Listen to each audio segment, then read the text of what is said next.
Rated the way I speak on purpose to make sure that is maximally effective. I choose words and I use tonality, which is deliberately designed to make people, one, listen, and two, think. If that offends people who don't want to think or don't want to listen, then don't listen and don't think. So you create your character to create cut through in people's lives. I don't think it's a character. I think it's just sitting down and optimizing things. Like, why would I speak if I'm going to speak on podcasts, or I'm going to speak in my business, or I'm going to speak to women? If I'm going to do anything, you're going to optimize it, right? Yeah. Isn't that life? You go to the fight gym and you spar and you lose and you get better. You attempt to optimize it. You try and make some money. You attempt to optimize it. You attempt to grow the number of followers you have on your YouTube channel. When you go out dating women, you attempt to optimize it to get better at it. If I'm going to speak to people, I'm going to optimize it to be maximally effective. I want to be the person who can say less words than everybody else and have a larger impact. That's what I want to do. I've chosen that. I've decided to do that. I understand that to be able to do that, I also need to have a certain persona and a certain capability. It's hard to do that if I'm not financially successful. It's hard to do that if I'm physically weak. If I walk into a room and I want to bellow and I want to sit and talk in a particular manner, but I'm physically weak and broke, nobody gives a shit. But I have real world accolades. Also, a lot of my real world accolades are based on the fact that I've suffered and I'm prepared to go through difficult scenarios for the things I've said, which once again adds credence to my words. If I have to go to jail because I talk, people will listen when I talk. Once again, equal and opposite force. So the harder my enemies try to damage me, the more powerful they make my voice in the first place. So this is just a conscious decision. I think most men kind of consciously do it. Every man wants to be more effective, but it's prepared. I don't know how prepared you are on the difficulty meter. As you turn it up to 100, there's another meter. There's a trouble meter that goes with it, I'm assuming. There's a hate meter that goes with it. A lot of people are not prepared to say what they truly think the way they think it because they're afraid of the backlash. They're afraid of what comes online with the heat. The only few people you see on the internet talking the truth, a lot of them are anonymous. And I know I keep going back to 9. It's a pretty impotent point. It's something that everybody understands, and it's a bit immature and it's a bit childish, but it's an important point. Women can't drive cars very well. Every man knows it. Every man's seen it. No man will say it. What are they scared of? They are scared to sit and say, I've been in the car with women, and they just can't drive. They're afraid. They're afraid of all the backlash. Or if they're going to say it, they'll say, well, you know, some women can drive, and they'll just pussyfoot around like a fucking girl. Think how amazing that is. You want to talk about subduing the masculine essence, subduing the masculine spirit of resistance against the enslavement of humanity. They have men too afraid to even fucking talk. They have you too afraid to even say what you think. You will sit in a car with a woman who can't drive. You will sit in that car while she crashes the car. And afterwards, you'll crawl out of a crashed car. And someone will say, can women drive? And you'll say, well, you know, some can. It's just gay. And it's amazing how subdued the average man has become. It's truly incredible. They're scared of what? Scared of what? So yeah, but I believe the average man does not have the facilities or public space or not even they just are not in a situation where they can openly express their ideas clearly and concise as obviously he can. But obviously internally they do have that same conflict that every single man has, or that complex of, yeah, I know this is wrong, but I can't express it due to circumstances, maybe beliefs, or for fear of consequences, I guess, because some people might not be able to take the consequence or backlash that comes with that type of mentality, I believe. refuse to operate in that frame. I go through life and I want to leave a footprint on everything. Everyone I've ever spoken to, I want to leave an impression on. Every room I've ever been in, I want there to be energy in the room that people can still feel after I leave. This is why my enemies struggle with certain concepts they're trying to make me understand when they come along and say, oh, carbon footprint. I want to leave a footprint. I want a carbon footprint. If we could measure all of our carbon footprints on a leaderboard, I would be pissed off if I wasn't number one. I want to win. I want a footprint. So that's why they'll never get. Essentially, what he's saying, he wants to leave a mark. That's why he makes. Then again, there are some people that just don't want to leave, like maybe don't want the, how do I say, go under the radar, just live their lives how it is and never be be in the public eye. You get me? They just want to do this thing called life and then move on. So obviously the goals do vary from person to person. So yeah. Get through to me. That's why they'll never understand me. That's why they see me as a threat. I respect and understand that, but I'm not going to change. Where's this Bugatti, this carbon footprint Bugatti? Well, Decult were very interested in that car and they couldn't get it. And I'm actually quite proud of that after 3.5 years of this garbage, that they never bought my Bugatti, which they asked for and deliberately tried to. That when they bust down this door, they were saying, where's the Bugatti? When they were searching this house, when they found Bugatti paperwork, they put it in a separate pile. They wanted that car. That was their trophy piece. They wanted to take it and they never did. So the day I'm back in that car in freedom, it's going to be a great day. Guys, before we go into this podcast is sponsored by contentremoval.com. If you're looking to remove any images, videos, search results, fake accounts, or anything else online, go to contentremoval.com. We've looked after everybody from the likes of Alex Hormozy, Kayla Racines, Tammy Hembrow, to a whole host of other brands and celebrities. Yeah, at the other week at a party, and he was saying about the day that you filmed that YouTube video. Yeah. And he turned up and he just said something off the cuff to you, and then you said, but I say, what color is your Bugatti? And it just went mega viral. Went mega viral. Yeah, it's hard. It's hard for me to go as viral as I used to because I'm pretty canceled everywhere now. They have AI algorithms which detects me and deletes a lot of my videos. Yeah, I got one of my accounts suspended for using some B-roll of you on the content. So that's the thing. So it used to be people who would have to suspend me, but now they have AI machines deliberately. Bro, that's crazy. If that's the truth, that's deep. I can't even lie, man. 300 Tate trained to find me, to get rid of me, to damage my influence. They don't want me influencing people. But that's not happening on Instagram. It's just happening on TikTok, isn't it? TikTok, Instagram, and YouTube a little bit, not as much. They're not as advanced. TikTok have really got their act together. But AI is coming to Meta and YouTube, and they'll try and delete me.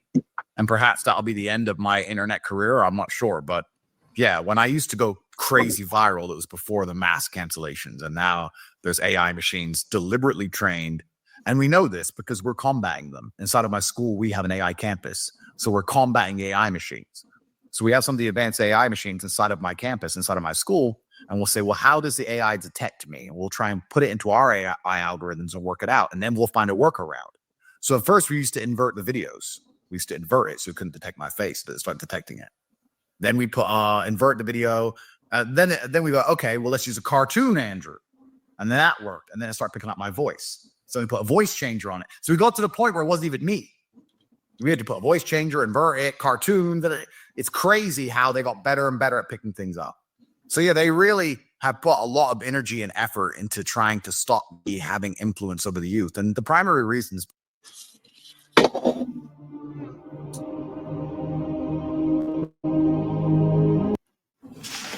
Because I convince people to think for themselves and to say what they think. That's not really good for the society as a whole in regards to if you're in charge of a farm, you really don't want all the farm animals thinking for themselves.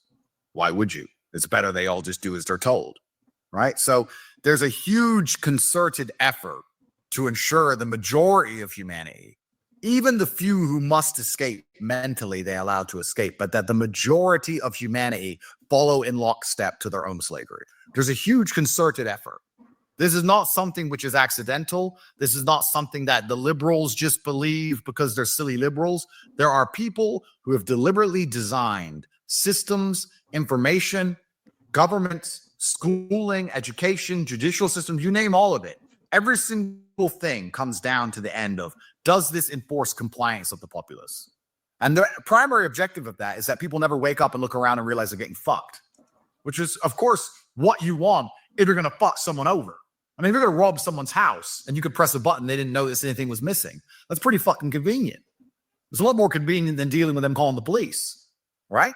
So there's huge concerted effort. So if you're any kind of person who inspires free thought on any level, even worse, free thought coupled with the bravery to say what you're thinking instantly in real time, well, then you're an enemy to the matrix. You're an enemy to the system. And I notice this all of the time. I notice this all the time. I'll be watching Netflix and some chick will be beating up some guy or 10 guys. So one girl will be doing kung fu, beating up 30 men. And I'll just say, this is bullshit. And they'll be like, what do you mean? I was like, this is unwatchable. Never. And people around me, they confused. Like, what do you mean? But she knows karate. Like, There was so much layers to this, though. It's crazy. this is just not real life. It's a psyop. You don't realize it's a psyop. You think it's just a stupid TV show, but it's not. Because there is no such thing as just a silly TV show. It's not just a silly TV show where the women beat up the men and the women are smarter than the men and the men are dummies. And in the end, the guy needs the girl to save him and the guy's gay and there's a tranny. And none of this is oops. This is written on purpose. And your silly ass is going to sit there and absorb it into your mind until it's normalized. The fact that things need to be normalized at all shows it's not normal. Yeah. That's the whole point. We need to normalize. No, we don't. By default, It doesn't need normalizing, but it's done by the culture. So none of these things are accidental. Creating young men who will watch a woman beating up 30 full-grown men and say, this is bullshit, women can't fight, is a threat to them. So they have to get rid of me. They have to get me off the platform. I completely understand it. It's a war. It's a battle. I don't take it personally. It is what it is. I was out for dinner last night with a couple of my Romanian girlfriends, and I asked them their opinion on you. Very beautiful, elegant women, and they had an opinion. Obviously, they do. I said, "Okay, girls, what is your opinion on Andrew?" And they started to say that, we don't agree with this, we don't agree with that, this, that, and the other, the normal rhetoric. And I said, "Have you ever met him?" No, never met him. I'm like, well, having an opinion on someone that you've never met is a highly poisonous thing. Like you can't really have an opinion on a man that you've never met. So if you've never met the man himself and he's never introduced you to him, but you've seen one clip on the internet that's told you that he's like that, that's a problem. Is this something you're facing every single day? Yeah, but it's interesting because in real life, I've never had a negative interaction. I think I've had maybe one. And it was some silly person yelling a comment from afar. In real life, everybody's very nice to me. But yes, what you're highlighting is extremely interesting because if they can evoke an emotional response in somebody regarding someone that they've never met in person, think about the power the Matrix has. It can make you hate someone you've never met based on a tiny little clip with no genuine concept or context of that clip. It's different if you've watched everything someone said, or you've seen that person's political policies and you're unhappy with them, or you've watched them long form, fine. But most people don't even bother to do that research. Most people will see a 4-second clip, they'll read a headline, and they will believe what they're supposed to believe. They will be emotional about that. That's exactly how they got people to get the vaccine in their arm. It's exactly how they convince people to sit there and allow the government to steal all their money. It's exactly how they convince you to believe that for some reason transsexuals need to be talking to your children. It's exactly the same reason they believe you should hate me. It's just all sitting there as emotional arguments. It's emotionalized. That's one of the things when they say I'm a misogynist. I'm not a misogynist. When I say that men should be in charge of certain things, it's because men are generally more logical. Females are emotional. That is their power. I'm not insulting them for that. I love when I see my woman with my children. I love how emotional a woman is. I love how soft and naive and beautiful. That's beautiful. That's attractive. No man wants a woman who thinks logically like a man. We want that innocence. Innocence is attractive. Naivety is beautiful to us. But when you take those things and apply it, the same things that make them beautiful women, the same things we find attractive, the same things that makes them good partners, when we apply that to society, now you understand that it's easier to scare them, that you can appeal to them with emotional arguments easier than you can with men. This is why they say I'm a misogynist, because I believe the patriarchy is more protective and more logical and harder to fool. It's harder to fool a group of men than it is harder to fool a group of men and women. Well, why? Because with the women, you can use an emotional argument. Well, the founder of Telegram, Pavel, got caught out, didn't he? Because of the girlfriend he had on the flight with him was posting on Instagram where they were going. Well, that's the story. That's right. I don't know if that's exactly what happened, but that's what everyone was saying. You're right. Exactly. And if he were to be saying to her anytime, don't post my location, her emotional argument is, oh, no one cares. She just wants Instagram likes. That's all she cares about. She doesn't give a shit who goes to jail. She wants Instagram likes. But I've walked in here and I've seen you there working with your laptops. I've seen that in my reality. I've personally seen you working. So why do you want so much life admin with all these women and all these wives and all these children? Because that's like life admin 101. Like that keeps you away from what you actually said that you love. Yeah. There's a cost for everything. If you have a supercar collection, you have to maintain that supercar collection. If you have a female collection, you have to maintain that female collection. It's a nightmare. But you're never going to have anything you care about that doesn't also stress you out. Anything that can evoke an emotional response in you can evoke the emotional response in both directions. There is no light without dark. So why would I do it? Well, females allow me to procreate. Females allow me to have children. So there is an end result. It's not just hedonism. But the amount of females that you probably date and probably have children with, you know, there's a lot. It's a lot of life admin with that many. It's a lot of life admin. But, you know, the best people in the world, what they're best at is basically life admin. I mean, think about, I don't want to change subject from myself, but look at Elon. He's done far more amazing things. He has 11 children from 4 women. He's the best Diablo player on the planet. He owns Twitter. He's going to space. He owns Tesla. He's now working for the government. It's amazing how much you can get done if you're genuinely dedicated to purely working. But Elon stopped at 4 and Andrew hasn't. No, I haven't. No. But I'm also not putting rockets in space, so I've got a little bit more time in the day. But yeah, it's life admin, but there's nothing here. Life is admin. Life is rented. I know exactly what you're saying, but I'm saying my philosophy is that you never own anything that you're not renting anyway. Your physical health is not something you have. It's something you rent. If you don't look after it, you lose it. Just like a house, if you don't pay the rent, you lose the house. It's the same as your business. If you don't look after your business, you lose the business. You lose your money. The same with women. If you don't look after the women, you lose the women. So do you have to sit there and attribute value to each thing and work out, is this worth the extra seconds in the day to maintain it? Well, out of the females, at least you can get children, and procreating is one of those important things you can do. So I would argue that having a bunch of women who are prepared to have your children is an asset and an important one. What was your net worth before you started having the multiple women and the multiple children with those? Well, that's the problem, because women are expensive. And the reason they're expensive is because time and money are the same thing. And if you're limited on time, the only way you can satisfy a woman you ain't got time for is to give her money. Right? That's the truth. Time and money are interchangeable. So what's the number? Well, I've had money for quite a while now, but I'm not saying women are only with me for money either, but I'm saying it's easier to have 20 girlfriends if you're rich. That is true. Yeah, but how do you define rich? That's what I'm saying. Like, what is the number because you've lived this life, right? You started. Well, I mean, you were worth X amount. You were worth X amount when you started to live that. Well, I had 2 or 3 girlfriends back when I was broke, but I was with them all the time. So when I was poor, I could be with a girl. I'd be with the girl all the time, or I'd live with her. But then when you get rich, you live with your boys and you do what you want, and you're not with the girl all the time because you don't want to be. So then you have to interchange it with something else. So to answer your question, it depends how many girls you have. It depends how much time you spend with them. You don't have to give girls money if you give them time. The thing is, if you have enough money, you don't value the money, and you'd rather give them money than give them time because you have other things that are more interesting to do, or another girl you want to see. So you'd rather say, sure, your rent is paid, stay there, and not see her. Now, I know that's probably counterintuitive to a lot of men out there. But if you were to give a number, it's very difficult for me to say. I'm pretty wealthy. But from your experience, I want the number. It's hard to say. I don't know. Is it 1 million? Is it 2 million? Is it 5 million? Is it 10 million? What number is it? Depends on the girl you have. It's very subjective. I can't answer. It depends on the girl you have. It depends on how much money you give her. It depends on the lifestyle she expects. Depends on how pretty she is. Depends on how much time you spend with her. It depends on lots of things. It's hard to say. But based upon your experience, Adri. My experience is that if you can afford to take care of a woman's life, you get a huge degree of leeway with what you're doing. And when I say take care of her life, I mean, if her rent is paid and she has enough money for food and the odd nice piece of clothing, and she has a car if she needs one, if you take care of her. So I don't know, in Romania, that might cost 5,000 or 6,000 a month. In other countries, it may cost 10,000, 15,000 a month. I don't know. But if you have enough money to take care of a woman, you have pretty high leeway.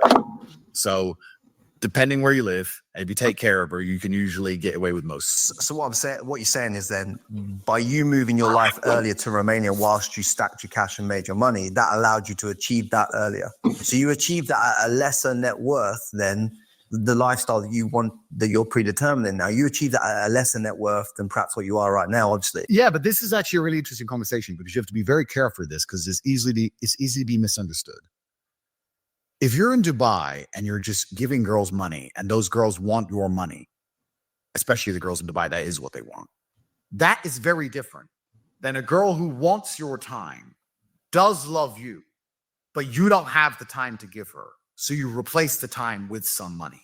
That is very different than giving a girl money who wants money. They have to primarily want your time and want you, but you don't have it to give. So instead you replicate it and you give the next best thing, which is some money or a comfortable life. But I don't think my move to Romania allowed me to do that any easier. Previously, I simply had as many girls as I bothered to have or wanted to have. I just gave my time instead of my money.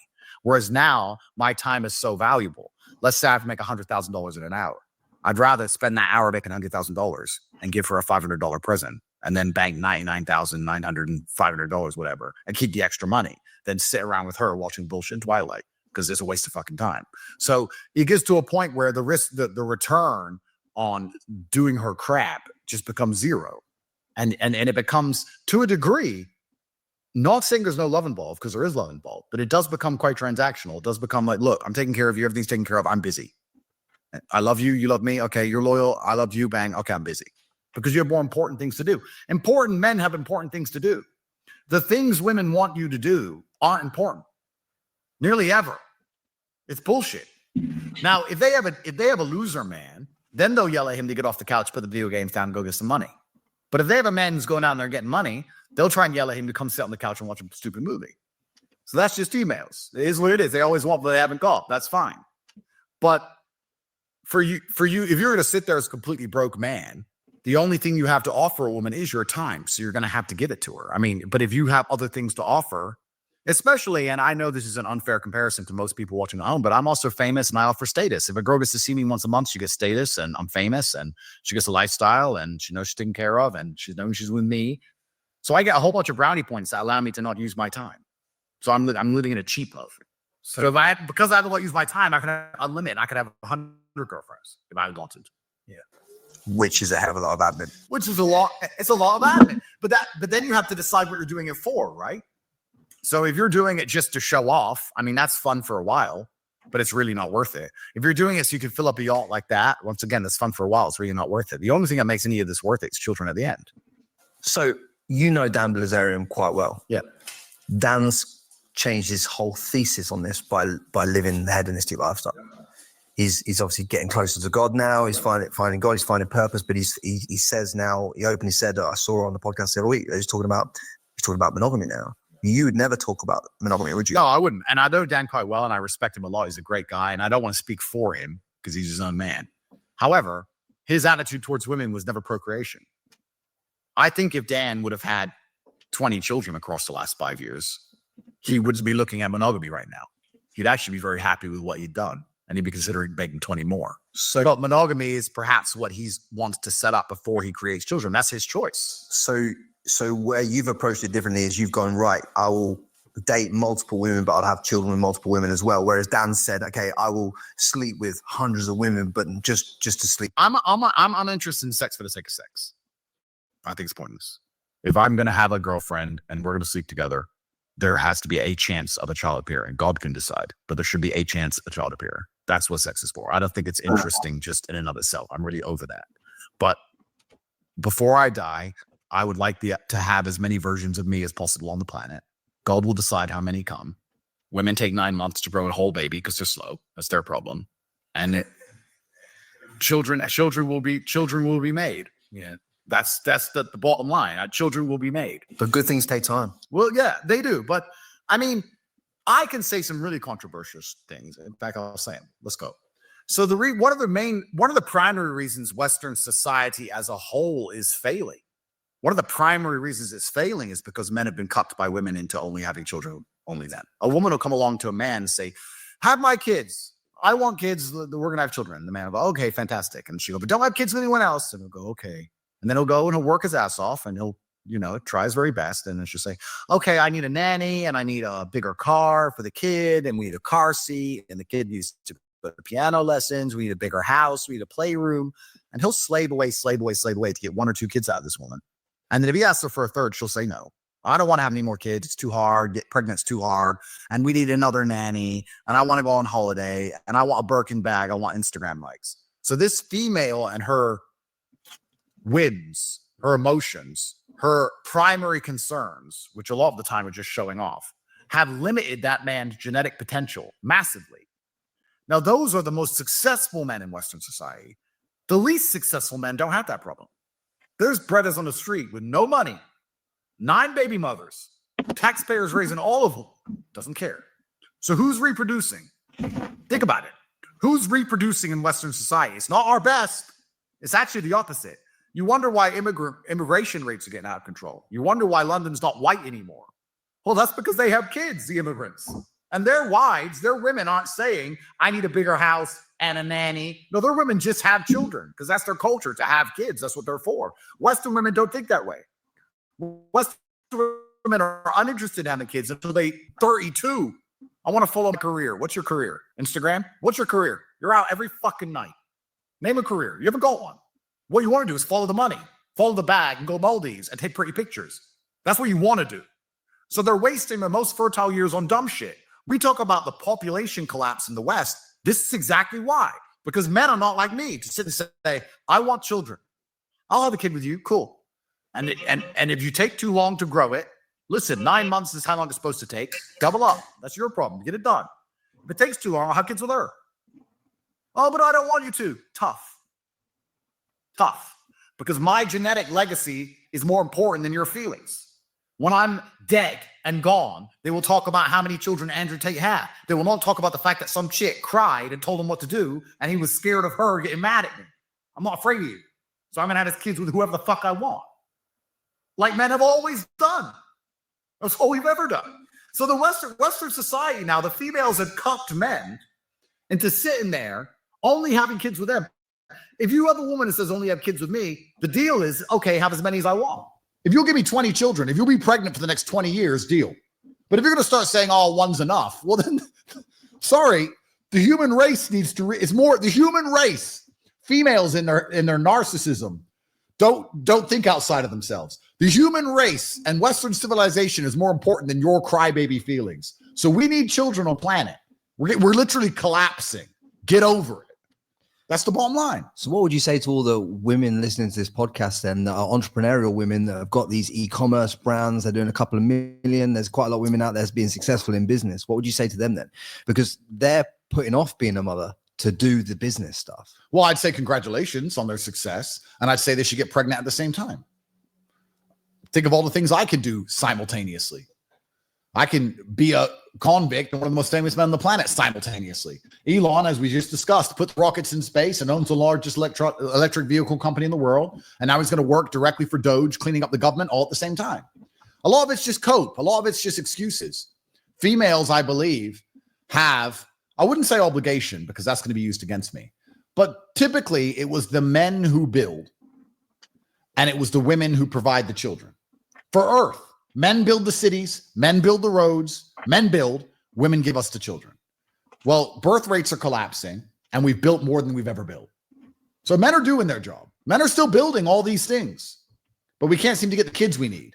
Now, the reason I'm saying all of this, because I know I'm going to be attacked for it, but it is what it is. This is only a Western world phenomenon. This is not the case in many places on the planet. This is what's so interesting when you talk about geopolitics. I have so many people come to me and they're Western nationalists or they're white supremacists. I talk to everybody on all ends of the spectrum. I talk to a hard liberal. I'll talk to a Nazi, far right white supremacist, even as a mixed race man. I talk to everybody. And the white supremacists are saying they don't want Africans coming into their country and they don't want their country to be less white. And I say, well, you don't have a choice because if you let one African couple in, they're going to have more children than 50 of your couple. Like on a long enough time frame, it's just math. It's just numbers. So we now have a society where women have been liberated from their obligation. And we've asked them, okay, you don't have to have children, which is your traditional obligation. What do you want to do instead? And let me ask you, and I'm going to ask you a question now. Oh, here we go. What have women have been unchained, unshackled from their original obligation, which was reproduction? What have they done of merit since? Become real estate agents in Dubai. Well, there you go. You have Instagram models, you have porn stars, you have girls going to work, doing a job, which truthfully a man could do better, and we all know it. What are they doing instead? That matters as much as children. Or have they done anything at the same level as reproducing? There's nothing in my mind that matters as much as them being able to have children if they want children. Absolutely. I understand that. but I know some phenomenal entrepreneurial women Completely. that listen to this podcast as well that have also done some mad stuff. Absolutely. And Right. here's So there's polarity in that. no, of course, but here's where we get into the difference between the man and the female, the masculine and the female mind, because females will think exceptions disprove the rule. Men don't. When you talk about subjects like this, there's going to be a woman watching this who's very successful who's going to be insulted because she's an exception to the general rule. Yeah. But that's not the point. When you talk about geopolitics, when you talk about population collapse across a nation, you can't talk about exceptions to the rule. If I talk about the fact that the Western typical family in Britain doesn't have many children, and that's why the population's collapsing, it's asinine to turn around and say, here's one family that has 10 kids. Yeah, that is one family that has 10 kids. But we're talking geopolitically, and we're talking about society as a whole. We're talking about the trend as a whole. You're right. Some women are fantastic entrepreneurs. Agreed. However, the majority of breeding age females do not have children, not because they're fantastic entrepreneurs. It's because they're doing fuck all. They're scrolling TikTok. They're pissing around. They refuse to have kids. They don't want to. They want Birkin bags and Instagram likes, and they're doing nothing at all important. That's the reality of it. Now, before everyone says I'm blaming women, we can also blame men because there's a whole bunch of men who don't want to have kids. Well, men allow that to happen. Men allow them to walk through life and buy the Birkin bags, because if they're an attractive female and that's the kind of life they're living, whether they're living in Dubai, the Miamis, or all these places in the world, and they're living that kind of life, it's men that are allowing that to happen. So it's the man's fault. There's no light without dark. It's equal the man and the woman's fault. It's equal. It's both sides. I understand why women are going to be watching this saying, well, why would I just have kids with some random guy? How do I know he's going to take care of me? Completely true. You need a man to take care of you, and you need a man capable of taking care of you. But how can it be a woman's fault? Because a man's men are leading the world and leading life. Well, we have a lot of girls. Well, we just discussed it, right? We just talked about how they get together with a man and they're going to limit his genetic possibilities. But that man has allowed her to limit his genetic possibilities. So that man is at fault, not the woman. Well, and this is the thing, because now you have competing interests. So, and this is the thing that most people don't understand about having genuinely intellectual conversation. When you talk about one subject, now we're talking about female birth rates, right? Yeah. We could talk about it from the perspective of geopolitics. We could talk about the perspective of race. Talk about it from the female perspective, the masculine perspective. They're all different perspectives, and they all have competing obligations. This is what's interesting. So the man, I know what you're saying. A woman will sit and say, well, I can't just have kids with anyone because I need to be taken care of, and I don't just want to be left with a baby by myself. Completely agree. A man will sit and say he doesn't want to have kids for other reasons. And then a country will sit and say, well, we need children, so we have to find a way to make it work. So you have all these competing viewpoints and competing objectives. But I know that me and you sat here accept that everything in our lives is our fault. Correct. Both the positive and the negative. Correct. So if that's the truth, then and that's how that you teach every man to live their life, Yeah. regardless of whether the female decides to have children or not, or this, that, and the other. It's his fault. It's his fault. Well, yeah, because everything I said at the beginning of this podcast about the fact that you get what you deserve from the universe. If you're the kind of man who deserves 20 children, you're going to get them. And if you're the kind of man who doesn't, you're not. I mean, if you're going to sit there and listen to and not be able to find a female to have your progeny, that's your problem. And if the female you're with and spend every day with and walk around IKEA with, picking out fucking towels, won't give you as many kids as you want, well, then you're a dipshit. That's, again, your problem. It's not my problem, but it's their problem. And I'm just saying, when I was talking from a geopolitical standpoint. I understand why women watching this will sit and say, well, why should I just have children? Have children with who? None of these men want to take care of me. And then we go down the other rabbit hole of why men want to take care of women in the first place. Men want to protect women when they see innocence and naivety and they find that attractive and they want to protect it from the outside world. A man wants to find a woman and say, you don't understand the world. I'm going to protect you and I'm going to provide for you. And I'm not going to allow you to go out there and be coarsened by the earth. I'm not going to allow you to be scarred. If they meet a woman who's already coarsened, they have no interest in protecting and providing for her. Does the fact that, you know, females have inherently raised their promiscuity in the world, does that's affected a lot of this, hasn't it? Oh, absolutely. Because the market value of a quote unquote female would go down if she's been more promiscuous. Well, yeah, she's been coarsened by life. Her heart's not the same as it was. A woman only falls in love once or twice. After that, it's just pay the bills. So she doesn't love the same. This is what's so interesting about the feminism movement, because feminism, what has it given women? Truthfully, what has it given? Before feminism, a man met a woman, they got married. The man had an obligation to take care of that woman. Even if they argued, whatever. She got pregnant. She went to a house. He had an obligation to take care of her. He wasn't allowed to just fuck around and have all these girls. Feminism gave men that access. By telling women they can choose to do whatever they want and remove their obligations to be housewives and have children, they said, now you can do whatever you want. Well, now women are sitting there going, I can do whatever I want. We all want that guy. Well, then that guy gets all the choice. So now that guy gets to share you all. That was feminism's result. Feminism put women in a position now where they have two choices. They can go and compete against men in the workforce and lose. We can do DEI hires. We can give them HR jobs. We can pretend that they work, but they don't. They'll never get rich like a man will.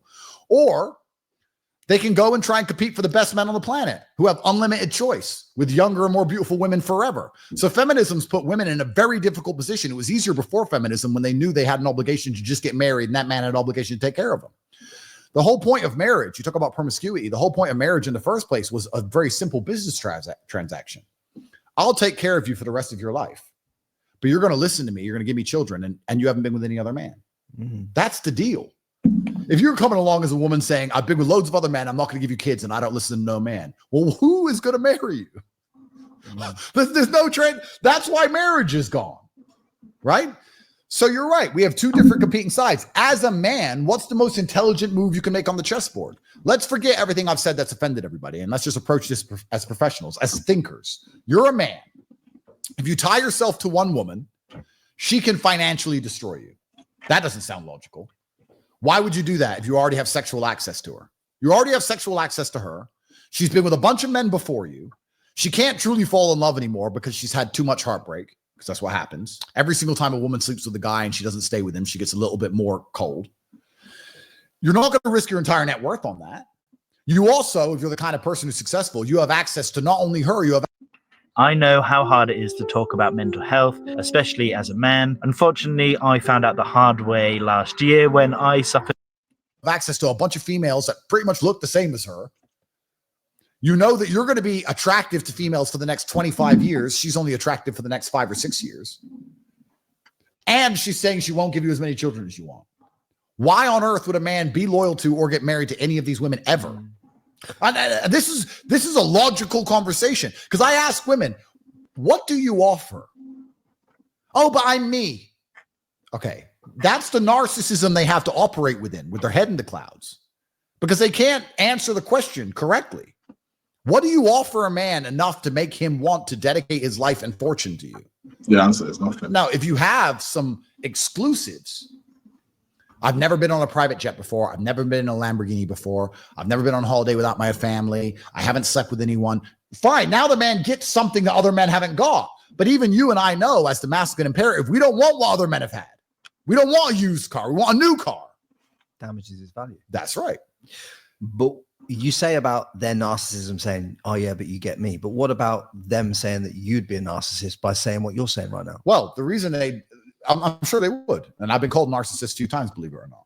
But the difference is a man protects and provides. He gives genuine provision, which can be measured in the materialistic world. I think